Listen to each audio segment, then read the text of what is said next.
The second base of Mikdash, God, it's the Rambam holds that Shechinah in a Betela. The second temple is totally like the first temple because God's presence was always there. He says that in a few places. So what does he do with the Medrash, which says that the second temple lacked Shechinah? The Rambam says Shechinah in Betela was always there. And the answer according to the Rambam is that the people were not inspired as much. There were no Nevi'im happening because it wasn't working for them. The temple was totally there. They could have been inspired, but they were on a lower level. So it didn't work for them, so to speak. But it was still the temple. And the God's presence is still there. And by the way, that's still the situation today. If you're not perceiving God and we don't have prophets among us, it's not because God's radio station isn't broadcasting. It's that God doesn't want people to hear, or no one's qualified, you know. But the closer we get back to this, that's why you had there was one Rosh Hashiva who's a pretty level-headed man, was telling me that he certainly believes that there are people on prophetic level nowadays, even people whom are actually getting messages from God, except they're not prophets. Why not? Because they're not instructed to tell everybody. Remember, the essential element of a prophet is that he is sent by God to deliver a message. If someone's actually receiving prophetic inspiration, communing with God, but he's not told to share with everybody, then he will not share with everybody. Is that Ruach HaKodesh? Yes, it's a type. What would be a different type? What would be a different type? The Rambam talks it. Yeah, Baskol, God. Understanding of a lesser perception of lesser perception, less certainty what he's saying. Okay. Someone could be a perception that gives them insights into things. Makes you wonder, after the Nevi'im stopped being around, there were no more Nevi'im. There are some people who met with Eliyahu Navi. Why didn't Eliyahu Navi tell them the future ain't like that? Why didn't Eliyahu Navi give them usual Eliyahu Navi stuff? The answer, maybe that's not what they're supposed to get all the time. Maybe, like the Rambam says, sometimes a Navi just gains insight.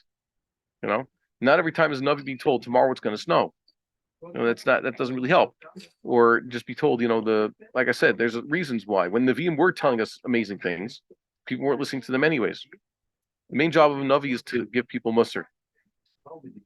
Some Nevi'im, imagine that if like what happened to Mordechai. He got a job that maybe a lot of rabbi types wouldn't want, right?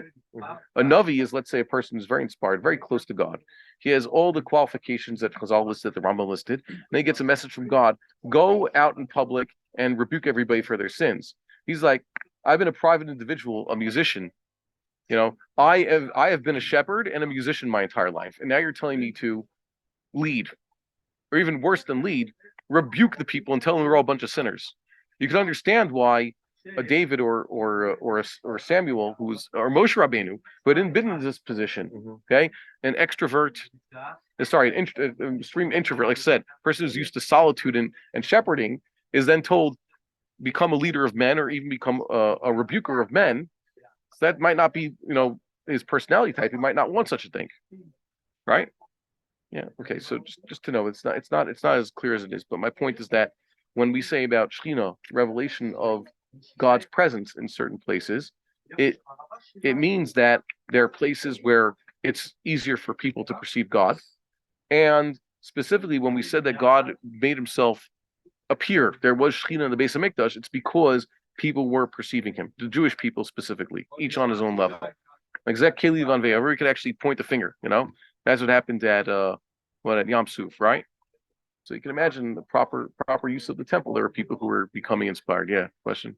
I believe previously we talked about how can someone receive nevuah whenever they're receiving destruction and things like that of that nature, and you said that maybe they're seeing past that point. Yeah. Right? Because I don't recall saying that. What? I don't recall saying that, but that makes sense. I remember this is a question I had, and then I remember seeing one shared. I think this one actually was 10 format. Okay. And it kind of goes around the question. It's in a good way, meaning the problem is that they don't have happiness. Or they require happiness.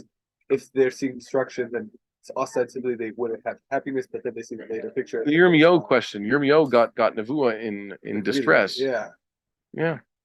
God wants them to give a message sometimes. So even then, it says Moshe Rabbeinu got prophecy from God. Normally, it says Moshe Rabbeinu had to leave Pharaoh's place. It says he had to leave the city. Moshe Rabbeinu says, "I'm going to leave the city, Pharaoh's capital, full of idols, statues of the Pharaoh himself." Right. So Moshe Rabbeinu needed to go out to a place to be able to commune with God. But the last time he spoke to Pharaoh, says right then and there, God sort of revealed himself, at least according to the way I understand. Others say that no, Moshe Rabbeinu just reported on a previous prophecy. But the point is, the miracle was that even in this situation, God spoke to him. It's not so you see, it's not impossible. Just certain situations, certain mindsets are more conducive to prophecy. Sometimes when it's necessary, God, was able to skip over that. So the idea that you have to have simcha whenever you want to get nevuah is just if you want to get case? it's a majority case. If you want to create nevuah, you want to stimulate nevuah like Elisha Navi. So you need to start working on that. And by the way, there's no promise you're going to get it. Yeah. But if God needs to tell you a message, says Pitom, says what God told Moses, Aaron, and Miriam at the same time was Pitom.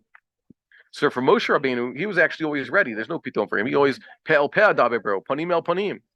But for Aaron and Miriam, it was Pitom. Like they were not expecting it. As a matter of fact, the Medrash says they were both in particularly compromising situations.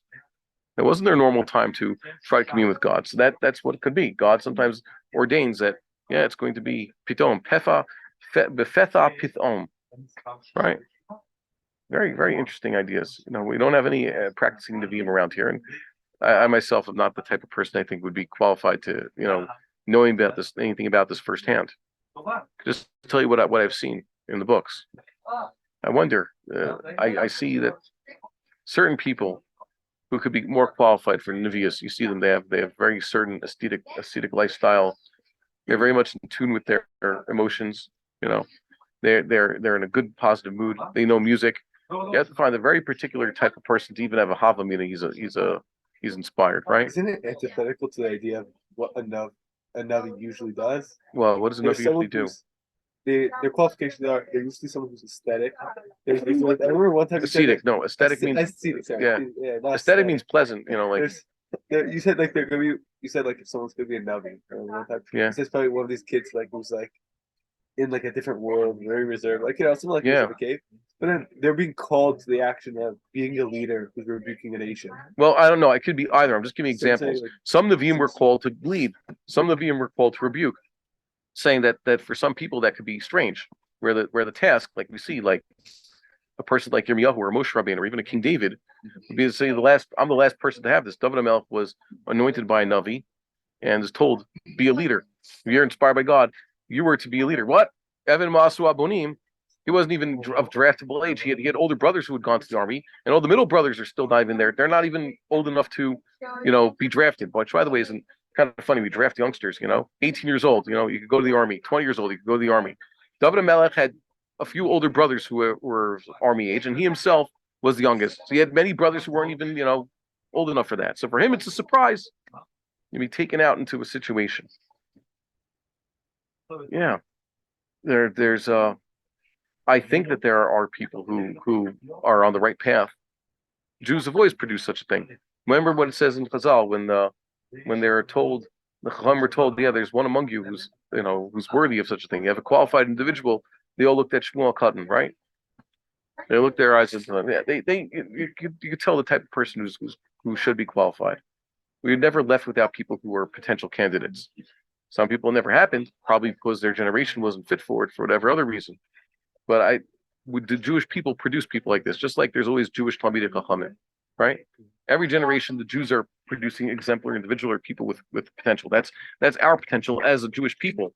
Genetically and culturally speaking, we're the ones who produce the Nevi'im, right? We're also the ones who produce the best musicians, comedians, and researchers, by the way. The also produce this, but not have, right? It's true. Different cultures produce different things. Certain cultures produce better athletes. Certain cultures produce better soldiers, right? Well, non-Jewish nations also have the ability to have prophets. According to the Rambam, much less likely. History shown, and also just the facts. Yeah. You're much less likely to find anybody of prophetic capability among the Gentiles than among the Jews. And among the Jews, it's disproportionate. I like to say, like the Od Me'at, in a few weeks they're going to announce Nobel Prizes, right? What do you notice about the Jewish representation? Just Nobel Prizes.